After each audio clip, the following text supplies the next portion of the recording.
Everyone believed the sea had claimed Lady Diana Selwyn. Everyone, that is, except the sea itself, which, after a year of relentless punishment, finally spat her back onto the shore. She returned not for justice, but for love, only to find the solemn bells ringing, not for her funeral, but for the wedding of the man who had been her anchor, and the sister who had been her viper. Part 1. The Ghost's Arrival. The sea, a relentless and faithless paramour, had tried its utmost to claim Lady Diana Selwyn. It had dashed her ship upon the rocks off the coast of Cornwall, stripped her of her silks and comforts, and left her for dead on a stretch of inhospitable, wind-bitten beach.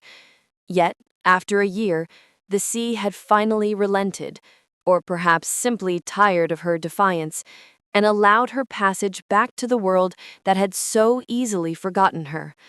Diana stepped out of the hired chaise in the village bordering the Selwyn estate, not as the radiant, privileged beauty who had departed a year prior, but as a weathered shadow.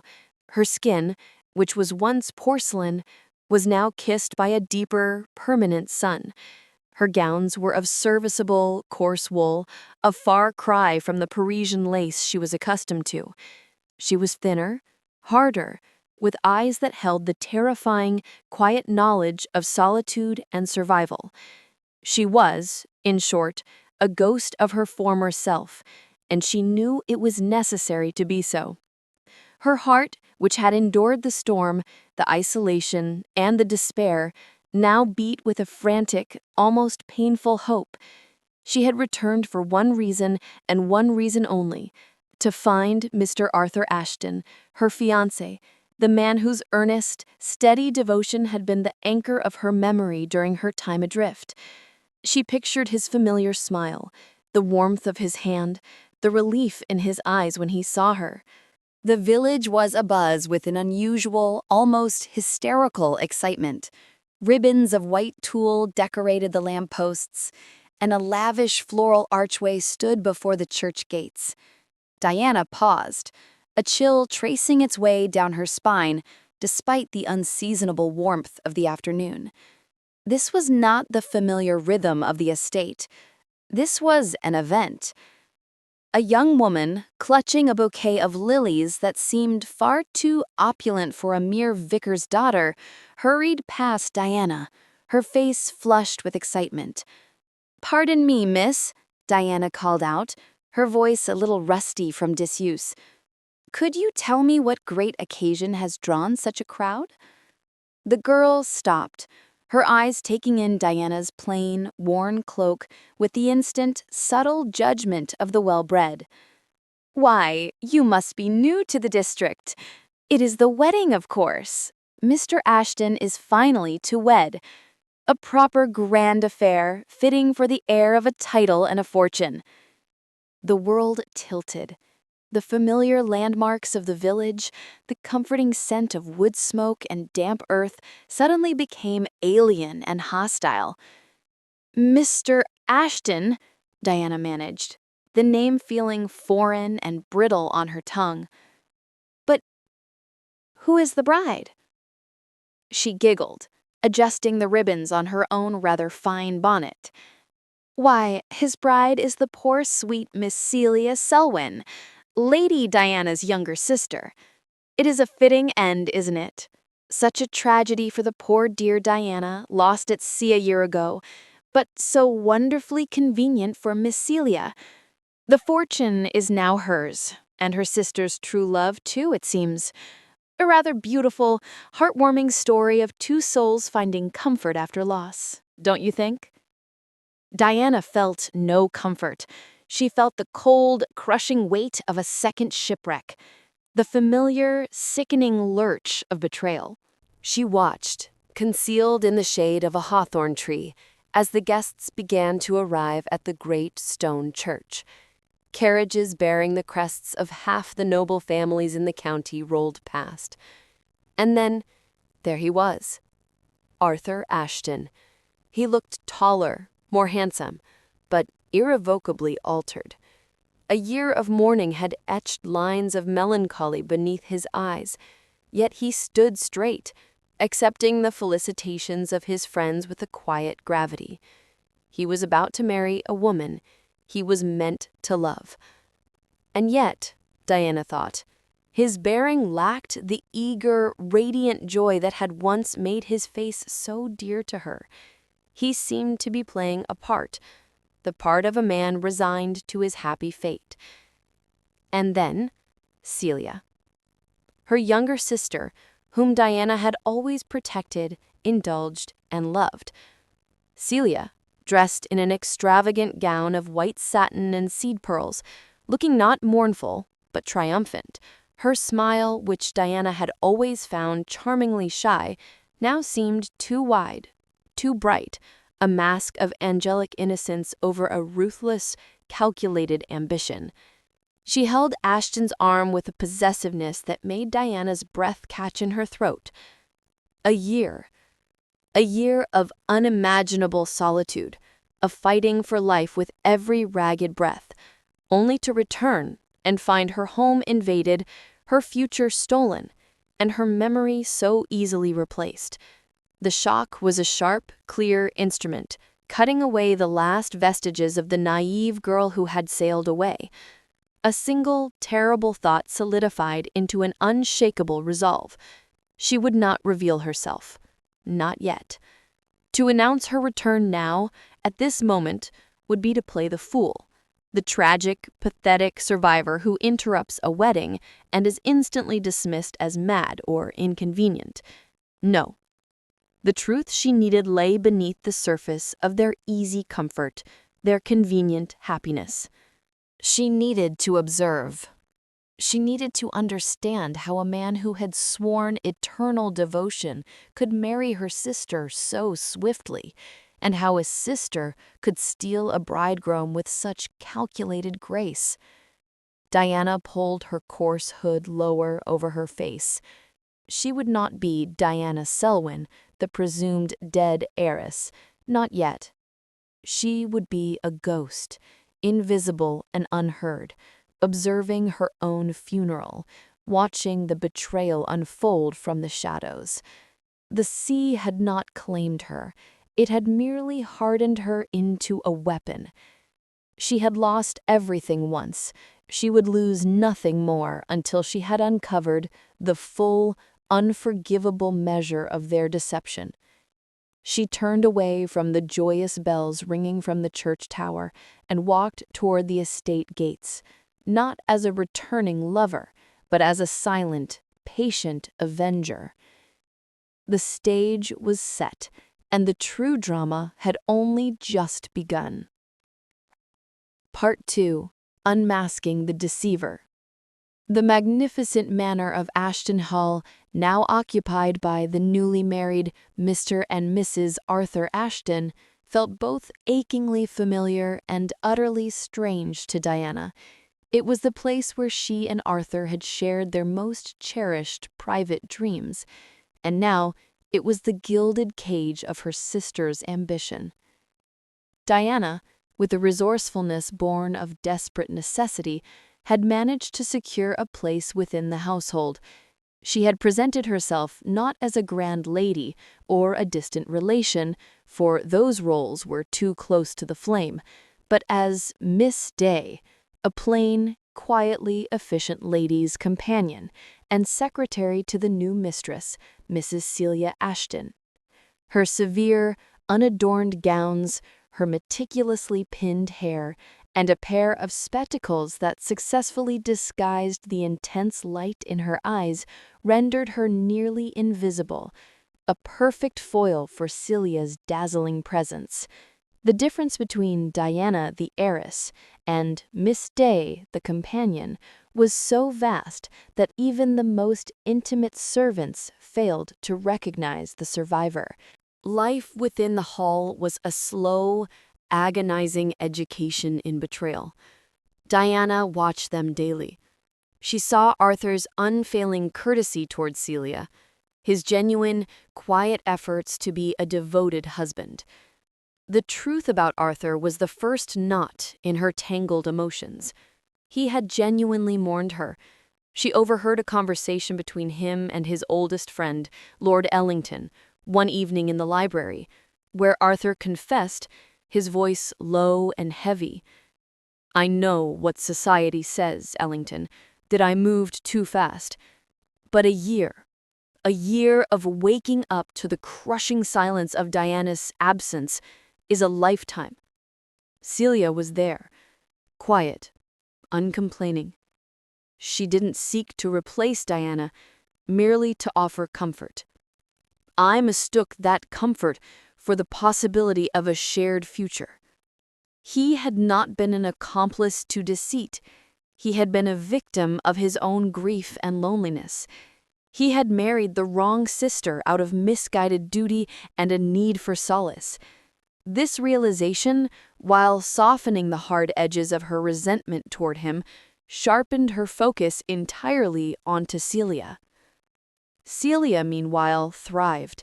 She managed the Ashton household with a swift, cold efficiency that Diana recognized immediately as a facade. Celia, in private, away from Arthur's earnest gaze, was a study in careless, triumphant vanity. She would dismiss the memory of her sister with a flippant wave of her hand when speaking to her confidants. "It was so dreadfully unfortunate," Celia once purred to a visiting cousin, completely ignoring Miss Day, who was tidying the writing desk. "But one must move on. Arthur and I are far better suited, you know. He needed someone gentler. Diana was always so very spirited, such a formidable will, it simply wore him out." But Celia's true nature was revealed in her meticulous, almost obsessive control over the narrative of Diana's death. She repeatedly instructed the staff to dispose of any object that might remind Arthur of Diana: a portrait, a set of gardening gloves, a particular volume of poetry. Then came the moment Diana had been waiting for, a chilling confirmation that Celia's actions went beyond mere opportunism. One blustery afternoon, while ostensibly organizing old financial ledgers for Celia, Diana was directed to an unused traveling desk in the library, a piece of furniture that had been pushed into a shadowed corner. Inside a concealed lower drawer, beneath a layer of dust and obsolete receipts, Diana found it, a small, silver locket engraved with the initials D.S. It was the locket Arthur had given her the day they became engaged. But that was not the alarming detail. Attached to the chain was a tiny, distinctive brass bell, the very sort used by the ship's quartermaster aboard the Sea Spray, the vessel that had gone down. Diana had seen it there in the first hours of the voyage. The locket itself was of no consequence, but its presence here, in a forgotten desk at Ashton Hall, after being aboard a ship that sank 100 miles away, meant only one terrible thing. Diana knew, with the cold certainty of a mathematician proving a theorem, that Celia had retrieved this locket before the wreckage was widely reported. She must have known Diana was sailing, and she must have had access to someone who could recover this token, perhaps to confirm Diana's demise, or worse, to ensure it. The betrayal was no longer of convenience, but one of calculated malice. The grand society event to mark the couple's union, the Harvest Ball, was set for the following week. This was to be the stage for Celia's complete triumph, the final sealing of her position as mistress of Ashton Hall and the beloved Mrs. Ashton. Diana knew that if she were to reveal the truth, it must be then, with the full weight of the county's gentry as witnesses. Working late into the night, preparing the guest lists and ball programs under Celia's supervision, Miss Day, the companion, crafted her revenge. She secured the locket safely in her own small traveling case. She pressed her single, serviceable black evening gown. She practiced the tone of her voice, Not the wild, desperate tone of a grieving survivor, but the clear, controlled cadence of a woman stating a fact. The night of the harvest ball arrived, a dizzying whirl of satin, candlelight, and music. The air was thick with the scent of lilies and the perfume of ambition. Arthur looked handsome, his smile reserved but genuine as he danced with his bride. Celia was radiant, accepting compliments on her gown, her jewels, her good fortune with practiced modesty. As the orchestra began a lively cotillion, Diana slipped away from the shadows near the musicians and walked toward the center of the ballroom floor. Her black gown made her stand out starkly against the colorful opulence. She did not rush. She stopped just as Arthur and Celia finished their turn, their faces flushed and pleased. "Mrs. Ashton," Diana said, her voice cutting through the fading music, pitched low but with an almost supernatural clarity that drew the attention of every surrounding couple. Celia turned, her expression one of mild annoyance at the interruption. "Miss Day, whatever is it? Return to the sitting room at once." Diana ignored her, walking directly to Arthur. She lifted her hand, and in her palm, glinting under the chandelier light, was the silver locket. "Mr. Ashton," Diana continued, her eyes fixed on his, watching as the color drained from his face, the confusion turning to a terrible, dawning recognition of the survivor in her eyes. "This locket once belonged to your betrothed. You gave it to her before she sailed on the sea spray." Arthur stared at the locket, then at the woman before him.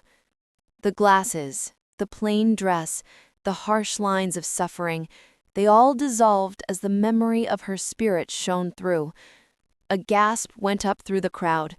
Whispers, like the rustle of dry leaves, spread through the room. "Diana," he whispered, the name a ragged sound torn from his soul. Celia, recovering with terrifying speed, stepped forward, her hand fluttering to her throat. "Arthur, pay her no mind. This woman is clearly deranged. She is seeking to extort us. She must be removed." But Diana held her gaze, the ghost looking into the eyes of the living. "I am not deranged, Celia," Diana said, her voice rising now, filling the silence of the suddenly stunned ballroom. "I am merely the rightful mistress of this estate, whom you and the world believed lost. I am Lady Diana Selwyn." She held up the locket a second time. "And I have one question for my sister, the false bride. Why, if you believed me lost at sea, did I find this locket, which was in my possession aboard the ship, hidden in a locked desk here at Ashton Hall?" Celia's bright, triumphant smile fractured. Her face went deathly pale, revealing the ruthless, terrified creature beneath the satin and pearls. The music had stopped entirely. Every eye was fixed on the triangle of the three figures, the betrayed, the bewildered, and the utterly, irrevocably unmasked deceiver. The silence in the ballroom was profound, the perfect canvas for ruin. Part 3. Justice and a New Future. The silence that followed Diana's question was more damning than any scream. It was the sound of 100 societal rules breaking at once. Celia Ashton, the triumphant bride, was the first to shatter. The composed facade of the year dissolved entirely. Her denial was a high, thin cry that held no conviction, only terror. "It is a lie! She is a fraud! Arthur, tell them you do not know this wicked woman." Arthur, however, stood frozen, his gaze moving between the familiar, agonizing features of the woman before him and the accusing silver locket in her hand. The pain in his eyes was staggering. It was the look of a good man who realizes he has been played for a fool, not merely cheated out of a fortune, but cheated out of truth. "Celia," he said, his voice a low rumble of accusation. "That locket, it was Diana's. How could it be here?" Celia knew the battle was lost. She turned on Diana, her eyes blazing with hatred, so pure it momentarily silenced the room. "You were meant to be dead. You fool, you pathetic, ill-fated thing. I only encouraged them to search less thoroughly. I only told him you were the sort to let go easily. You were gone, and the hall, the money, Arthur, it was all mine by right." The truth, stripped bare of all polite Victorian euphemisms, hung in the air, monstrous and undeniable. Celia's outburst was her confession, and it was enough. The social equilibrium was utterly shattered. The great ballroom emptied with astonishing speed, not in a rush, but in a series of horrified, orderly retreats. Guests fled the scandalous scene, leaving Diana, Arthur, and the sobbing, defeated Celia alone under the chandeliers. The next morning, the scandal was the only topic of conversation in every drawing room, coffee house, and club from London to the northern reaches of the county. The heiress who returned from the grave and the deceitful sister were immortalized in gossip. Diana, no longer Miss Day, but Lady Diana Selwyn, took immediate decisive control. Her year of survival had forged her will into steel. She ordered Celia to be confined to a single suite of rooms, stripped of her new title and privileges. Then she faced Arthur in the library, the very room where he had confessed his grief and mistake to his friend. Arthur was ruined by shame. He stood before her, not as the master of the hall, but as a man entirely humbled. "Diana, there are no words. I was a desolate man, a weak man. I mistook comfort for love, and I will regret my haste until my dying day. I will take any consequence. The marriage to Celia is null, of course, the second she produced the evidence of your death. I will return your fortune. I will vacate the hall. Only believe me when I say I loved you." Diana studied him. His sincerity was painful to behold. He was not a villain, but a man of deep sentiment, manipulated at his most vulnerable. But the scar of his betrayal, of his acceptance of her loss, was still fresh.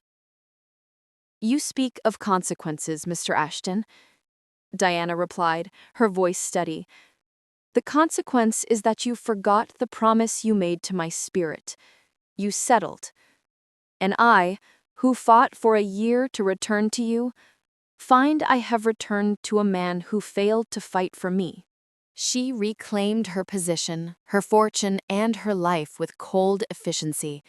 Celia, facing inevitable disgrace and legal action, was given a choice: face the full public ruin of the courts or accept a quiet, permanent exile to a remote corner of the family's Irish holdings with a bare annuity. The ultimate Victorian justice. She chose exile.